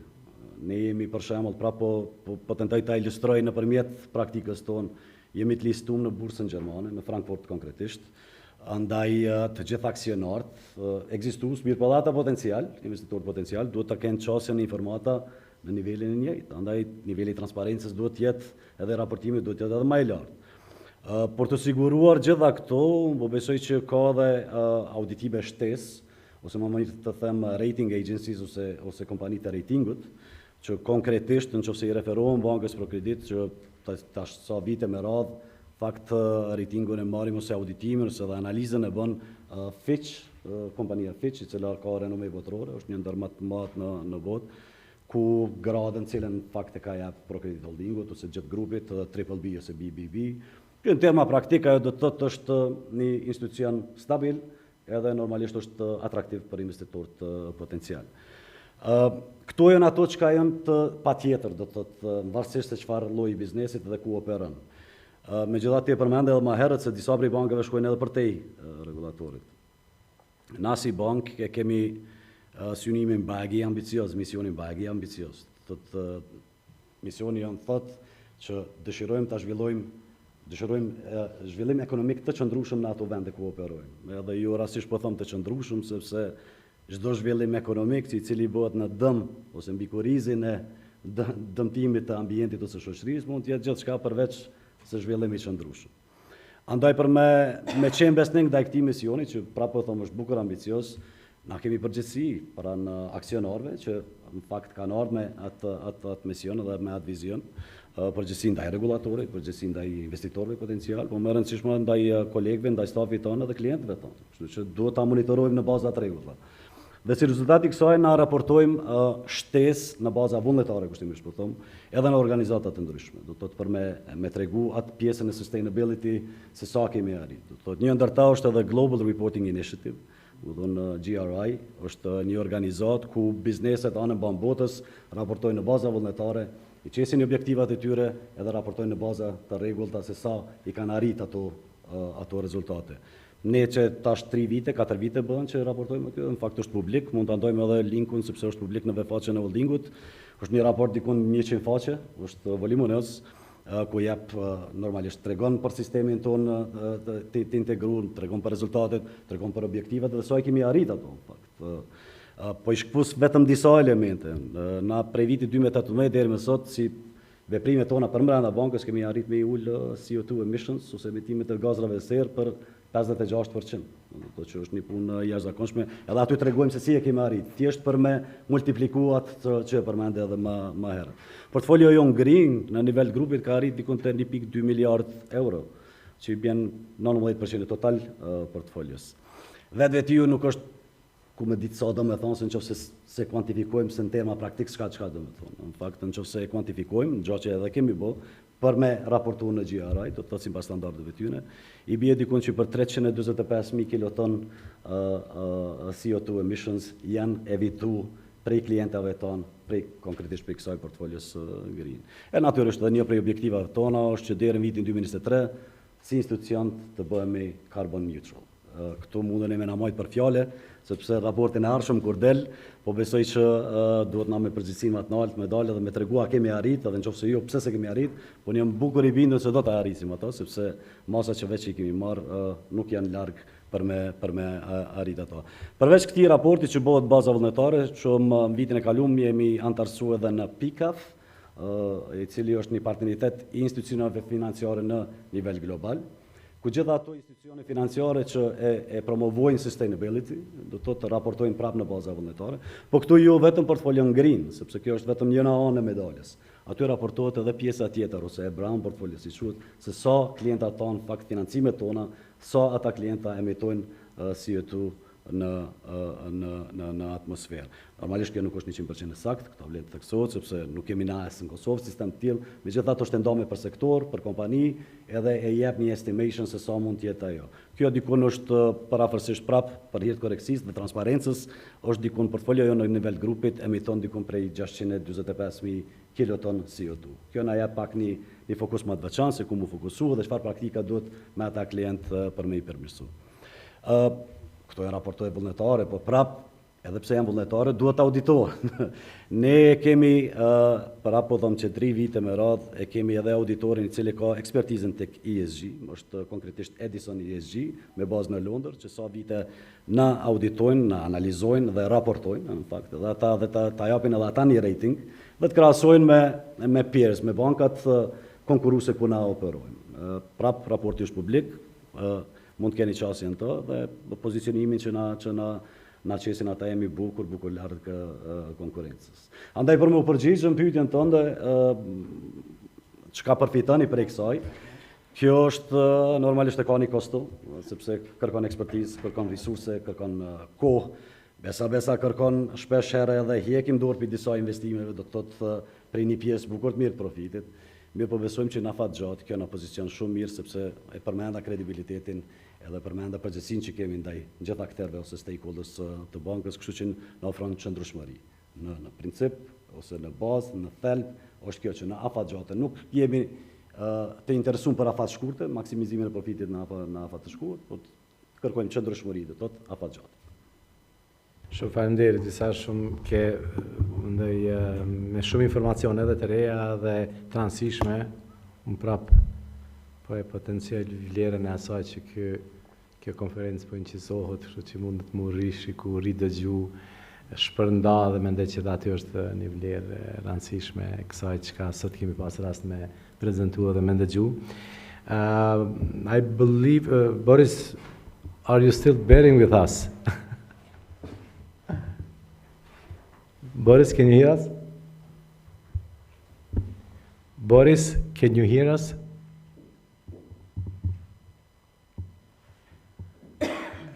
Boris, can you hear me?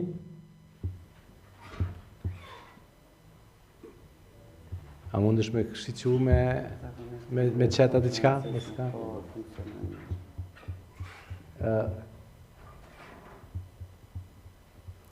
Boris, I would like to hear from you. Can you hear me, Boris?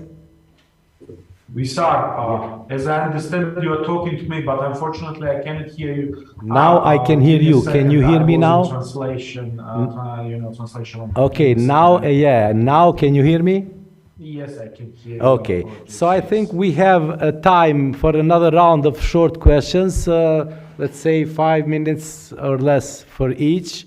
If possible, just though there were some insights on this second question on your presentation, but still, if you can just recall a bit on the role of disclosure and transparency program of IFC in building investor confidence and unlocking private sector investments in emerging markets. So more specifically, where do you see would be the benefits and the incentives of companies, private companies in emerging markets to let's say, adopt those standards? Thank you. Thank you, sir. Yes, we have this program in IFC. It's IFC Disclosure Transparency Program, and it plays a really important role in building investors' confidence and not only in private sector investment, especially in emerging markets. So its focus is more on emerging markets, definitely. For us as a developmental institution, right? So just to give you some details, this program actually provides some tools and advisory service for companies, stock exchanges, regulators in emerging markets, and then we have a number of initiatives aiming to improve ESG disclosure, right, and local reporting frameworks. So in the nutshell, there are three components actually. The first of all, the policy support. This program works with regulators, stock exchanges, wherever applicable, right? They also have the standards. So the aim is here to raise disclosure, transparency standards in the respective markets through adoption of different guidance, model codes, listed requirements, whatever it can be, right? Also capacity building. Here, we have examples of individual engagements with companies that are keen on improving their disclosure practices and supporting these companies or financial institutions to prepare integrated and best-in-class annual reports, that reflect both financial and non-financial sides, right? And also, this program has offering, online platform, right, where different sort of documents can be accumulated. It's online platform with access. Plus, what's most important, I believe you will remember, we have developed this IFC disclosure transparency toolkit, and that will be, it's uploaded there. Now we're working on updating it. So this toolkit is very good source, especially for individual companies that are willing to improve their disclosure practices. It's publicly available, so if you can Google IFC disclosure transparency toolkit, right, beyond the balance sheet, you will find it online, and it provides with lots of interesting information, how both financial and non-financial can be framed, right, when it comes to, for instance, strategy, performance, corporate governance, specific indicators, etc. So it provides a very good information that you can use in preparing your annual reports, right? Interesting to know that we launched this toolkit at London Stock Exchange. It was, I believe, 2018, and toolkit was adopted 2020. Now, given the ongoing work on convergence that was mentioned, and unification of the standards, of course, definitely it will require update as well. So we've been using this toolkit very actively with different number of regulators. For instance, we used it in Timor-Leste. We used it with Georgia as well. For instance, if you look at ESG reporting and disclosure practices that the National Bank of Georgia issued, and it mostly targets commercial bank, but also open for other financial institutions and listed companies. So there are lots of references to this book as a source. Also, we worked with, with individual entities I mentioned, right? So, for instance, it was in Kenya. It's Kenya Commercial Bank, and also China Postal Bank.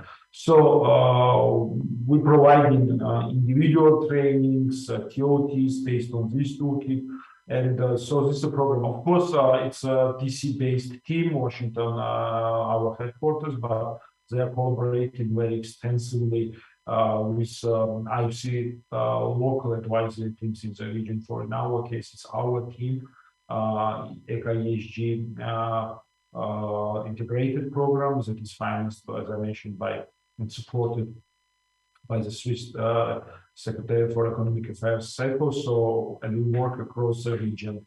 And as a result of this collaboration, I can say that up to 150 different regulations, codes, ESG disclosure standards being developed, and number of, as I mentioned, regulatory here, but also individual engagement. So it's quite a good source of lots of information. So it's easily acceptable.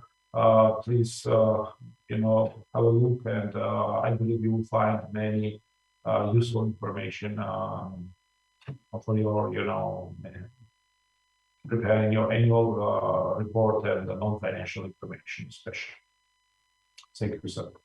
Thank you for all information and guidance given. I believe we still have time for Second question is also for Mr. Zinsu. Briefly, if you can please tell us a bit how you see what are the main challenges that you may face in addressing ESG standards, especially in complying with transparency and disclosure standards, and what do you think if companies does not focus enough on ESG, would it risk failing behind in the market, losing the support of employees, customers, and investors, etc.? Thanks a lot, Vesa, for the question. To answer the first question, I think that we've addressed it already. You said it also in your presentation, because the benefits of engaging in ESG and sustainability topic are enormous. You highlighted most of them. But I think, when companies don't really engage, I personally see ESG as a market differentiator, right? Because it's presenting the opportunity for companies to rebrand themselves, to restructure themselves in order for them to be able to penetrate, of course, new markets, in order to take advantage of new opportunities that ESG and its related issues are presenting for them. So a company not really focusing on ESG issues, looking at the current trend within the last 4 or 5 years now, okay, we've seen the data is there that currently more than the credit institution banks, for yourself, 90% of banks are actually monitoring ESG aspects. So engaging in ESG aspects gives you the opportunity to have access to cheap credit. Not engaging in ESG issues already means that your credits are going to be expensive, which is of course going to affect at the end of the day your financial performance. And at the same time, not really focusing on ESG issues, we've seen the benefits. You did mention also in your presentation of having your license to operate. It is a fact that governments or local authorities currently, looking at the wave that we are experiencing, are more skewed of granting permits to, for example, global multinational companies that are looking for new markets, trying to enter into new markets. So if local organizations are perceiving those organizations to taking sustainability or ESG issue more seriously, you stand the chance of getting a license to operate or penetrate those markets very easily. So ESG is also, at the end of the day, a door opener to penetrate into new markets and be ahead of your competitors. Not engaging into those issues already limits you as a company. And we also know currently the legal landscape, right? The political landscape, governments are coming out with a lot of new regulations that must be complied to. So not complying, not disclosing your sustainability issues already means that you are not going to be in compliance with specific legal requirements, which may result in specific litigations and could lead to you being kicked out of the market. So these are all the issues that is surrounding why it becomes relevant and important that you are engaged or start putting ESG, as my colleague says, now on the agenda of a corporate strategy.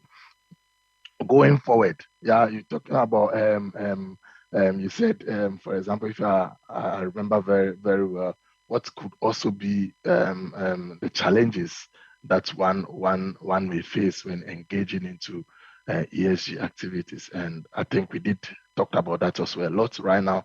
We talked about the ability, the fact that we don't have right now a standard, standards that's actually guiding companies on which material topic they should disclose and how they should disclose on this issue. So that is a challenge. And as we know, different investors, different stakeholders are skewed to different types of reporting framework or standard. And we have a lot talking from GRI to CDP to TCFD, etc. So identify this specific framework or standard on which you could report to is the initial challenges you are going to face. Of course, fulfilling specific regulatory requirements, as I said, they are always in a transition. So the whole ESG issue is always a transition process. And I'm happy that my colleague said earlier on that ESG is actually not a destination, but it's a journey, So fulfilling this particular requirement and identify those frameworks and to report against or to align is the initial challenge. Okay, but at the same time, the landscape is gradually also maturing. I did mention earlier on that last year, the IFRS did institute the International Sustainability Standard Board that is gearing towards harmonizing specific reporting standards. So it is one of the things that is also creating some form of transparency and making the job easier. And another challenge you face, of course, is conducting your materiality analysis, finding the right experts, the right consultant. Of course, there are a lot of them there, but finding the one that is specific to the company's needs and interests, that fits into the company's strategy and operational values, that is where the challenge are. And of course, the initial financial commitment. But I think we are always in a transitional period, right? We are always transiting. And as time goes on, we are going to have solutions to it. And we have a lot of them already. But I think the initial challenge is just trying to find this right expertise to help you as a company to meet your need. And I would just want to end this by saying, for example, and going back to your previous question of if engaging in ESG issues is actually going to reduce the growth of a company. I'm going to use HPC as a case why I did mention of a macro differentiator, because most of these companies or firms that we see right now are operating in the so-called red ocean. ESG is an opportunity for you to create a blue ocean for yourself as a company. It's also calling for more innovation. It's demanding innovative aspect from company. And HVC, for instance, I could say this, we are in the process of developing a tool that actually measures the carbon emission of a specific remediation exercise. So I did mention one of our services to conduct soil remediation, contaminated soil remediation exercises. So we have the potential of being able to look at the specific measures. So we are having the conventional remediation exercise and a more sustainable renovation exercise with less carbon emission. This tool is not even completed yet, but the demand for it is enormous. So we are already experiencing that this is already creating new market opportunity, which is bringing new turnover for us, which is going to, in the long run, keep us to constantly support our client and grow sustainable. So we are already leveraging against the risk, building resilient against sustainability-related risks, while leveraging against the potential opportunities that it presents to itself.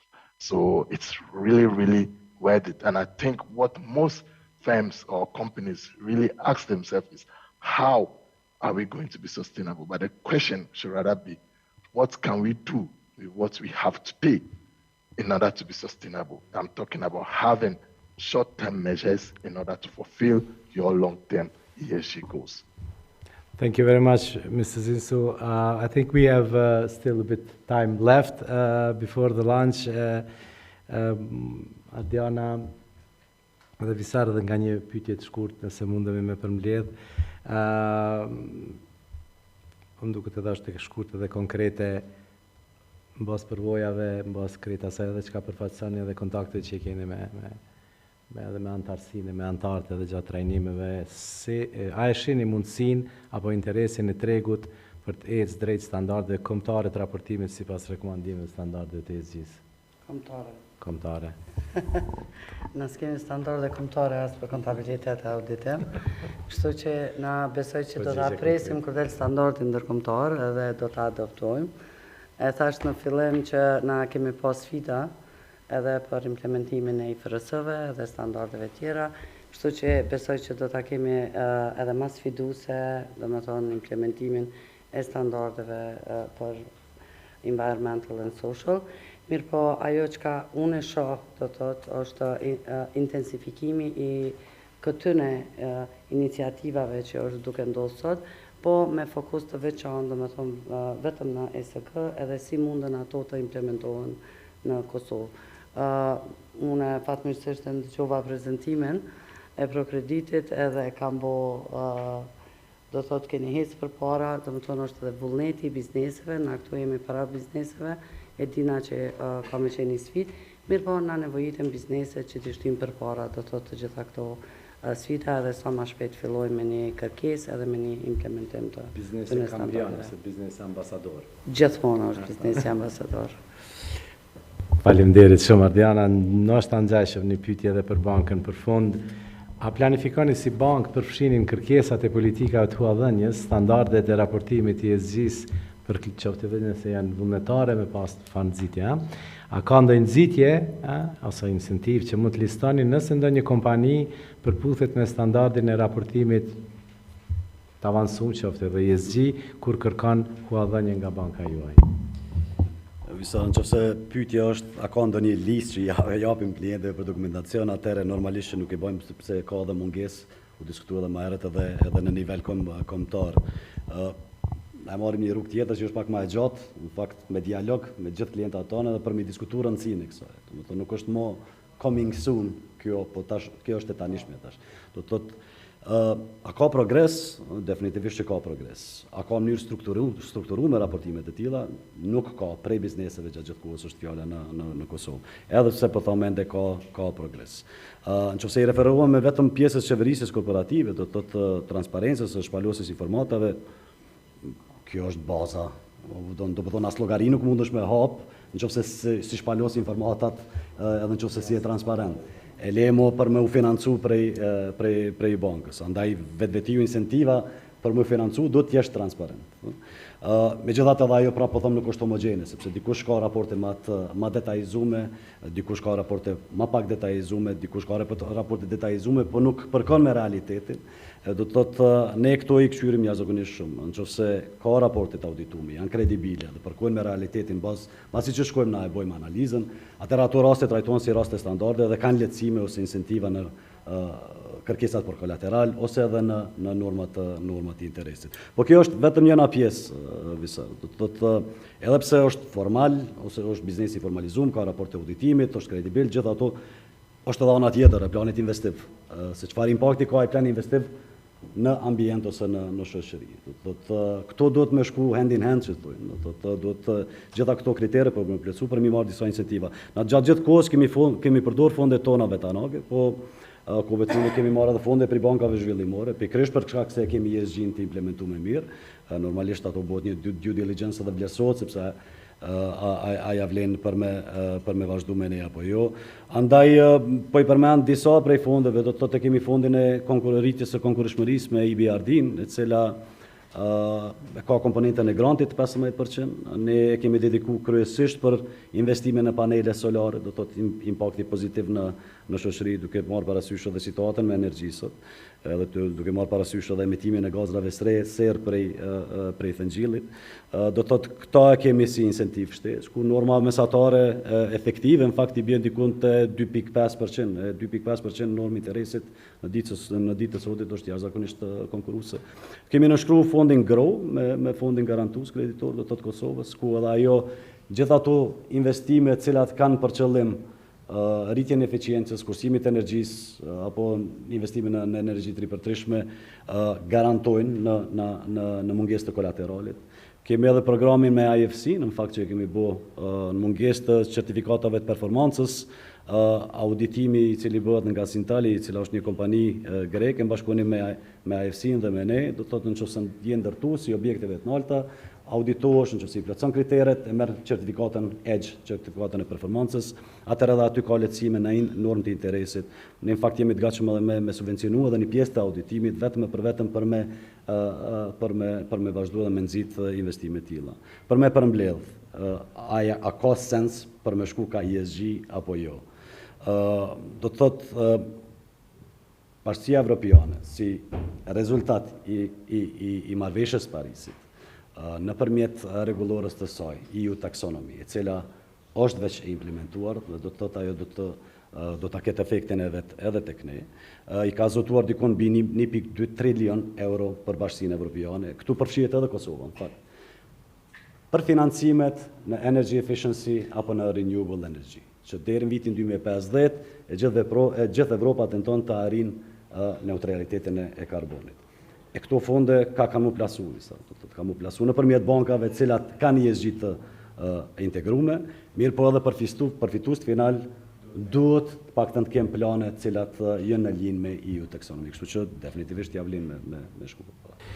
Shumë faleminderit, shumë me vlerë besoj, për mua ke po, për juve nuk e di, besoj që po.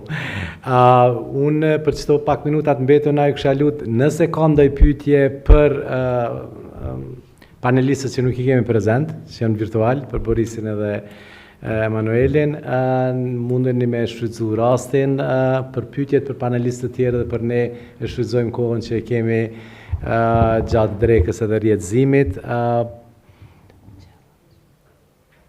Atëre po mbetet vetëm të falenderoj. I kemi në lidhje akoma Borisin edhe Emanuel. Do we still have online Boris and Emanuel? I just wanted to thank you very much for your presence, patience, but most of it for your presentations and insights and answers to questions, and really believe that this can be just a kind of beginning of doing together and treating these questions and the topics, and I really hope to see you both also live in any of occasions in near future. Boris? Thank you, Sar. Many thanks for organizing this very, I think it's important, timely and interesting events, this digital and green week, and having these discussions. They are necessary, to promote this idea and have progress in this direction. So thanks once again to you and to the Chamber for this very interesting initiative. I would also like to express my gratitude and compliments to the fellow panelists. Great pleasure to meet online. Hopefully we'll have a chance to meet in person. So we stay at your disposal if there are any questions, any interesting ideas. We will be definitely glad to explore them and to promote the ESG agenda in Kosovo. Thank you. That's all from my side. I would like to thank you, Emmanuel. Emmanuel, when are we going to meet? Because I think that you were also requesting a meeting. So yeah, I'm a busy man, so you have to book me a bit early. I understand this. When are you going to be? Good question. I don't have. Very soon, I'll say very soon. Thank you. Yeah, I'm looking forward and thank you really for the presence. Yeah. Thank you very much anyway, for the opportunity. So, it's a great initiative and great discussions with the panelists. And like my colleague said previously, we are open for further engagements and question and answer on the topic. And we'll have chance. Looking forward to further cooperation and collaboration on the topic. And like I said, we'll meet very soon. And yeah, it's a pleasure to be here, to be part of the discussion. Thank you very much, and wish you all the best. All the best in the rest of the day and the week. Faleminderit shumë për pjesëmarrësve. Besoj që shumica do të mbetni edhe për drek, edhe do të kemi raste të bisedojmë, diskutojmë ose thjesht rrjetëzohemi që thonë. Faleminderit shumë për prezencën.